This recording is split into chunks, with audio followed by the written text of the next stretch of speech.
Hi guys welcome to study well with me. ഇന്നത്തെ വീഡിയോയിലൂടെ നമ്മൾ ഡിസ്കസ് ചെയ്യാൻ വേണ്ടി പോകുന്നത് ഇംതിയാസ് ദാക്കർ എഴുതിയ എ സെഞ്ചുറി ലേറ്റർ എന്ന പോയത്തിൻ്റെ സമ്മറിയാണ്. വീഡിയോയിലേക്ക് കിടക്കുന്നതിന് മുന്നായിട്ട് ആദ്യമായിട്ടാണ് നിങ്ങൾ ഈ ചാനൽ കാണുന്നുണ്ടെങ്കിൽ എല്ലാവരും ഒന്ന് ചാനലിനെ സബ്സ്ക്രൈബ് ചെയ്ത് സപ്പോർട്ട് ചെയ്യുക. ഒപ്പം ഈ ഒരു വീഡിയോ നിങ്ങളുടെ ഫ്രണ്ട്സിനും കൂടി ഷെയർ ചെയ്ത് കൊടുക്കുക. അപ്പോൾ നമുക്കൊട്ട് ലേറ്റ് ആക്കാതെ തന്നെ നമ്മുടെ വീഡിയോയിലേക്ക് കിടക്കാം. ആദ്യം നമ്മൾ നോക്കാൻ വേണ്ടി പോകുന്നത് ഇംതിയാസ് ദാക്കറിനെ പറ്റിയിട്ടാണ്. അവർ പോയറ്റാണ്, ആർട്ടിസ്റ്റാണ്, അതുപോലെ ഫിലിം മേക്കർ കൂടിയാണ്. അവരെ തന്നെ ഡിസ്ക്രൈബ് ചെയ്യുന്നത് സ്കോട്ടിഷ് മുസ്ലിം കാൽവനിസ്റ്റ് എന്നാണ്. അവർ ജനിച്ചത് 1954 2014 ക്യൂൻസ് ഗോൾഡ് മെഡൽ അവർക്ക് ലഭിച്ചു. അവരുടെ ഇമ്പോർട്ടൻ്റ് ആയിട്ടുള്ള works tissue, living finger prints, living space, post cards from God ഇവയൊക്കെയാണ്. എ സെഞ്ചുറി ലേറ്റർ എന്ന കവിത ലോകമെമ്പാടുമുള്ള വിദ്യാഭ്യാസം നേടുന്നതിനുള്ള സ്ത്രീ പോരാട്ടവുമായി ബന്ധപ്പെട്ടതാണ്. മലാല യൂസഫ്സായിയെ പറ്റി ഈ കവിതയിൽ പരാമർശിക്കുന്നുണ്ട്. കൂടാതെ ഈ കവിതയിൽ നമുക്ക് ധാരാളം ഇമേജറീസ് കാണാൻ സാധിക്കും. A century later. The school bell is a call to battle, every step to class a step into the firing line. Here is the target, fine skin at the temple, cheek still rounded from being 15. The school bell is a call to battle. ഇവിടെ ഒരു comparison ആണ് കവി use ചെയ്തേക്കുന്നത്. School ബെല്ലിനെ യുദ്ധവുമായിട്ടാണ് ഇവിടെ compare ചെയ്യുന്നത്. School bell എന്നത് യുദ്ധത്തിലേക്കുള്ള ഒരു വിളിയാണ്. The school bell is a call to battle, യുദ്ധത്തിലേക്കുള്ള ഒരു വിളിയാണ് സ്കൂൾ ബെൽ ഇവിടെ സൂചിപ്പിക്കുന്നത്. സ്കൂൾ ബെല്ല് മുഴങ്ങുന്ന സമയത്താണ് കുട്ടികൾ സ്കൂളിലേക്ക് പോകുന്നത്. കുട്ടികൾ യുദ്ധത്തിനായി പോകുന്നത് പോലെയാണ് ഇവിടെ കവി പറയുന്നത്. ഇവിടെ കുട്ടികളെന്ന് ഉദ്ദേശിക്കുന്നത് പെൺകുട്ടികളെയാണ്. പെൺകുട്ടികൾക്ക് പല സ്ഥലങ്ങളിലും വിദ്യാഭ്യാസത്തിനോ മറ്റ് അവകാശങ്ങൾക്കോ ഒന്നും തന്നെ റൈറ്റ് ഉണ്ടായിരുന്നില്ല. Every step to class a step into the firing line. ആ പെൺകുട്ടികൾ ക്ലാസ്സിലേക്ക് നടന്ന് നീങ്ങുമ്പോൾ അവരുടെ ഓരോ കാൽവെപ്പും ഫയറിംഗ് ലൈനിലേക്കുള്ള ചുവടുവെപ്പായിട്ടാണ് ഇവിടെ കണക്കാക്കുന്നത്. ആ ഫയർ ലൈനിൽ എത്തിയാൽ എതിരാളികൾ അവരെ ഷൂട്ട് ചെയ്യും. കുറേ രാജ്യങ്ങളിൽ സ്ത്രീകൾക്ക് പല അവകാശങ്ങളും നിഷേധിക്കപ്പെട്ടിട്ടുണ്ട്. അഫ്ഗാനിസ്ഥാൻ പോലുള്ള രാജ്യങ്ങളിലൊക്കെ. അവിടെയുള്ള പെൺകുട്ടികൾ പഠിക്കുവാനായി സ്കൂളിലേക്ക് പോകുന്നതും യുദ്ധഭൂമിയിലേക്ക് പോകുന്നതും ഒരുപോലെയാണെന്നാണ് പറയുന്നത്. Here is the target, fine skin at the temple. ഇവിടെ പറയുന്നത് പെൺകുട്ടി ആ ഫയർ ലൈനിലേക്ക് പോകുകയാണ്.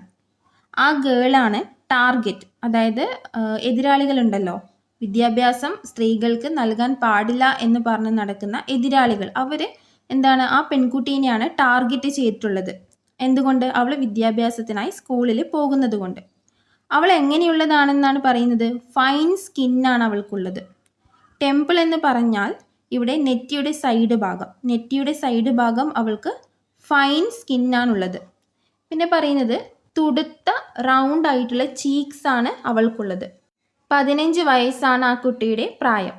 മലാല യൂസഫ്സായിയുടെ ഇൻസിഡൻ്റ് ആണ് ഇവിടെ കവി വായനക്കാരെ ഓർമ്മപ്പെടുത്തുന്നത്. Surrounded she takes the bullet in the head.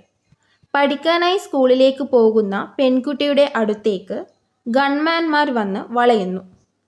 കൂടാതെ പെൺകുട്ടിയെ വെടിവെച്ച് വീഴ്ത്തുകയും ആ ബുള്ളറ്റ് വന്ന് തറിക്കുന്നത് അവളുടെ നെറ്റിയിലേക്കുമാണ്.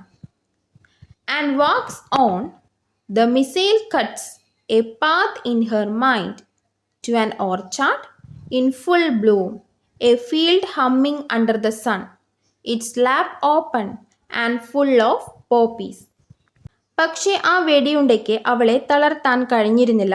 അവൾ അവളുടെ മൈൻഡിൽ പുതിയൊരു ഒരു വഴി ഉണ്ടാക്കുകയാണ് ചെയ്തത്. അവൾ ആ ഒരു പുതിയ പാതയിലൂടെ നടന്നു നീങ്ങിയ സമയത്ത് അവൾക്കൊരു ഓർച്ചാർഡ് കാണുവാൻ വേണ്ടി സാധിച്ചു. അതായത് ഒരു പൂന്തോട്ടം, പൂക്കൾ നിറഞ്ഞ് മരങ്ങൾ തിങ്ങി നിൽക്കുന്ന ഒരു നല്ല ഭംഗിയുള്ള പൂന്തോട്ടമാണ് അവൾക്ക് അവളുടേതായ പാതയിലൂടെ നടന്നു നീങ്ങിയപ്പോൾ കാണാൻ സാധിച്ചത്. സൂര്യന് ചുറ്റും തേനീച്ചകൾ പറന്ന് കളിക്കുന്നു. കൂടാതെ പൂന്തോട്ടത്തിൻ്റെ മടിത്തട്ടിൽ മുഴുവൻ പോപ്പീസ് ഫ്ലവേഴ്സ് നിറഞ്ഞു നിൽക്കുകയാണ്. ഒരു പോസിറ്റീവായിട്ടാണ് ഇവിടെ കവി പറയുന്നത് പോപ്പീസ് നിറഞ്ഞു നിൽക്കുന്നതിനെ. This girl has won the right to be ordinary. വളരെ പ്രയാസമേറിയ പുതിയ പാതയിലൂടെ നടന്ന ആ പെൺകുട്ടിക്ക് എന്താണ് ലഭിച്ചത്? വിജയമാണ് ലഭിച്ചത്. അവൾക്ക് അവളുടെ അവകാശങ്ങളൊക്കെ ലഭിച്ചു. Wear bangles to a wedding, paint her finger nails, go to school. Bullet, she says, you are stupid. You have failed.